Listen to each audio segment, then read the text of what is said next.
আসসালামু আলাইকুম। কেমন আছেন 18তম নিবন্ধন প্রত্যাশী ভাই ও বোনেরা? 18তম নিবন্ধনের চূড়ান্ত সুপারিশ প্রাপ্ত হওয়ার পর জয়েনিংয়ের শুরুতেই আপনি কত টাকা বেতন পাবেন?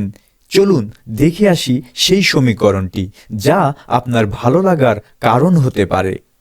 সহকারী শিক্ষক 10ম গ্রেডে যারা চাকুরি শুরু করবেন, বিশেষ করে আইসিটি, ডিপ্লোমা এবং বিএসসিধারীরা, আপনাদের মূল স্কেল হবে 16,000 টাকা, প্লাস বাসা ভাড়া 1,000 টাকা, চিকিৎসা ভাতা 500 টাকা এবং সরকার যে মহার্ঘ ভাতা প্রতিশ্রুতি দিয়েছেন সেই অনুযায়ী আপনি পাবেন 4,000 টাকা।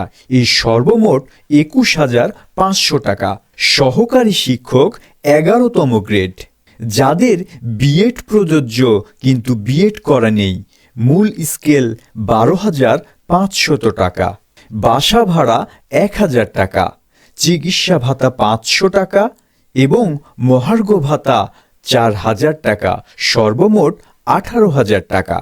প্রভাষক কলেজ এবং মাদ্রাসা 9ম গ্রেড, মূল স্কেল 22,000 টাকা, বাসা ভাড়া 1,000 টাকা, চিকিৎসা ভাতা 500 টাকা, মহার্ঘ ভাতা 4,000 টাকা, সর্বমোট 27,500 টাকা।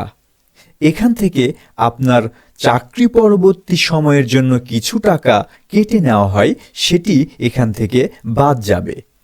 নতুন সংযোজিত নিয়ম অনুযায়ী আপনার বেসিক স্যালারি যতই হোক না কেন, মহার্ঘ ভাতা সর্বনিম্ন 4,000 টাকা প্রদান করা হবে।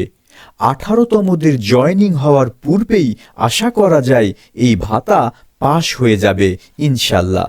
এর সাথে থাকছে বছরে 2টি মূল বেতনের 25% উৎসব ভাতা ও একটি 20% বৈশাখী ভাতা এবং বাৎসরিক ইনক্রিমেন্ট তো আছেই। আশা করি হবু শিক্ষকদের স্বপ্নময় দিনগুলো ভালোই কাটছে। আল্লাহ আপনাদের সবার মনের আশা পূর্ণ করে একজন ভালো শিক্ষক হিসেবে একটি ভালো প্রতিষ্ঠানে যোগদান করার তৌফিক দান করুন। সবার জন্য অনেক শুভকামনা রইল। ধন্যবাদ সবাইকে।